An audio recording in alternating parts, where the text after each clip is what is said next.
passado marcou um século e meio desde que o grande romancista russo Fyodor Dostoiévski presenteou o mundo com Crime e Castigo.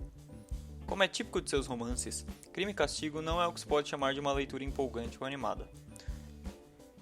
Ele tem, suponho, um final feliz, mas exige muita dor até chegar lá, e até mesmo o final é doloroso. Afinal de contas, trata-se de um romance russo. Raskolnikov, o protagonista, é um estudante pobre e melancólico, que passa tempo demais vivendo em seu próprio mundo.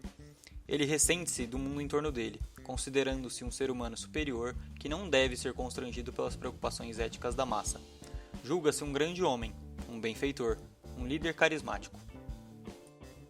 Convencido de sua superioridade sobre as leis de Deus e do homem, Raskolnikov assassina brutalmente um penhorista e sua irmã com o propósito de roubar-lhes o dinheiro, mas, em última instância, porque acha que tem o direito de fazê-lo. No tempo devido, contudo, ele descobre que não pode enganar tão facilmente a sua consciência. Ele confessa o crime e é exilado para a Sibéria, mas lá, acompanhado pela religiosa Sônia, encontra paz e perdão. Crime e Castigo é, com justiça, aclamado por sua profundidade psicológica e realismo. Mas existe outra razão para a fama que o torna a leitura obrigatória, especialmente para os cristãos preocupados com os efeitos devastadores do relativismo moral no mundo moderno. Exatamente como Alfred Lord Tennyson, em seu poema épico In Memoriam, publicado em 1850, mas cuja maior parte foi escrita nos anos 1830, lutou com as implicações da seleção natural darwiniana mais de uma década antes da publicação de A Origem das Espécies, em 1859, Dostoiévski também, em Crime e Castigo, expôs os perigos e desilusões da teoria do Übermensch, em português, super-homem, de Nietzsche, mais de 20 anos antes desse ter introduzido tal figura no mundo em Assim Falou Zaratustra, de 1883. O super-homem de Nietzsche. Segundo Nietzsche, o Übermensch é alguém que encontra dentro de si a coragem para libertar-se das cadeias da moralidade da classe média, os padrões morais e éticos que nos foram impostos pela religião. Considerando que Marx repudiaria a religião como o ópio do povo, Nietzsche viu-a como uma ética escrava, um instrumento usado pelos fracos para controlar os fortes. Sem temer os códigos religiosos e superstições, o Übermensch supera tais estruturas artificiais, move-se além do bem e do mal, para afirmar o seu desejo de poder. Somente um indivíduo que se liberta dessas estruturas pode conduzir a sociedade rumo a um futuro glorioso. Embora não seja totalmente justo culpar Nietzsche por Hitler, suas teorias forneceram ampla justificativa para os líderes totalitários de todos os tipos políticos esconderem seus atos de injustiça sob a aparência de instrumentos para o avanço da civilização. Em Raskolnikov, Dostoiévski nos presenteia com o que seria um Superman nietzschiano, alguém que não crê que as leis se apliquem a ele, embora certamente espere que os outros a sigam. O fato dele sentir a necessidade de justificar suas ações para si mesmo prova que ele é um ser ético em quem as reivindicações da moralidade estão vinculadas. Ele pode considerar-se imune à punição legal, mas não pode escapar de seu próprio juízo interno, a consciência que Deus colocou em todos nós. Raskolnikov sabe que cometeu um crime, e o conhecimento disso exige a existência de um padrão sobrenatural que não é nem relativo nem artificial.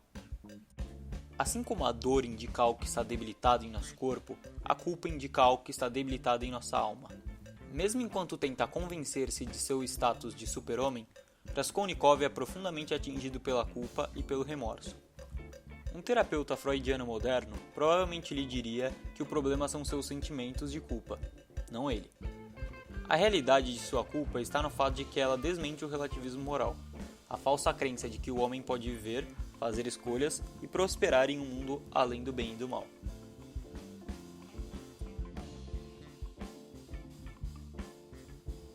Ideias resultantes. É claro para mim que Dostoiévski viu como parte da sua missão como romancista advertir-nos contra a tentação satânica daquilo que se tornaria conhecido como o super-homem nietzschiano. Digo isso porque, 13 anos após Crime e Castigo, ele começou Os Irmãos Karamazov, uma obra-prima que refuta Übermensch de uma maneira que nenhum tratado filosófico ou teológico poderia esperar fazer.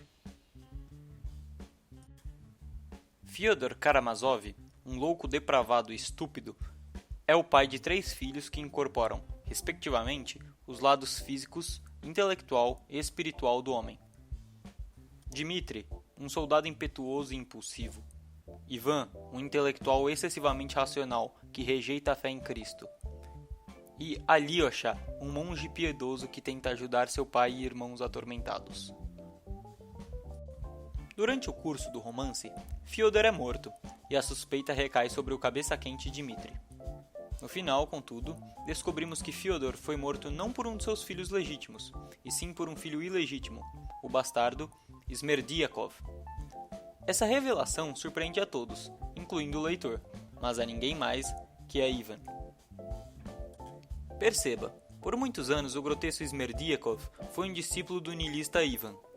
Ivan ensinou-lhe como as coisas são e que não pode haver justiça ou verdade no mundo. Ao contrário, uma vez que Deus está morto, tudo é permitido. Para Ivan, essa visão nietzschiana da moralidade, como puramente relativa e artificial, não passa de um jogo intelectual. De fato, ele sofre um intenso conflito interior por causa disso, mas não vê necessidade de colocar suas teorias acadêmicas em prática. Com Smerdyakov, não foi assim. Idolatrando o seu meio-irmão, ele toma tudo o que Ivan diz como a verdade do Evangelho e constrói a sua própria visão de mundo distorcida em torno dele. Se Ivan está certo e a moralidade é meramente relativa, então por que Smerdyakov não deveria se comportar exatamente como Raskolnikov em Crime e Castigo? Ou seja, por que ele não deveria cometer um crime para o seu próprio bem? Se ele não está limitado por qualquer padrão moral ou código ético, o que irá impedi-lo de matar o pai que ele detesta? O Nietzscheano moderno que leu os irmãos Karamazov provavelmente irá consolar-se ao concluir que Smerdyakov deturpou e perverteu o niilismo de Ivan. Mas não é assim que Ivan recebe a confissão orgulhosa e sem remorsos de Smerdyakov, de como e por que ele matou seu pai. Ivan vê que suas teorias não são apenas defeituosas, elas são falsas, mas e intrinsecamente destrutivas. Dostoiévski obriga Ivan a ver os frutos de suas crenças, a ver com o que o verdadeiro Huberman se parece. Não belo, trágico e nobre, como Napoleão no exílio, mas vil, mesquinho e grotesco. Como resultado de seu autoconhecimento, Ivan abandona o seu ateísmo e abraça o Deus que outrora havia rejeitado. As ideias, ao que parece, têm consequências. Não livres da queda. Nossa era pode julgar-se radicalmente democrática, mas não estamos livres de cair na retórica enganosa e nas promessas utópicas do Übermensch. Pelo contrário, não estamos livres de nos tornarmos um. Então, tomemos cuidado e prestemos atenção às advertências de Dostoiévski, que era intuitivo o suficiente para ver os perigos por trás de uma teoria que Nietzsche iria propor em breve. Há, em cada um de nós, um Raskolnikov ou Smerdyakov, presunçoso, mesquinho e ressentido, lutando para sair.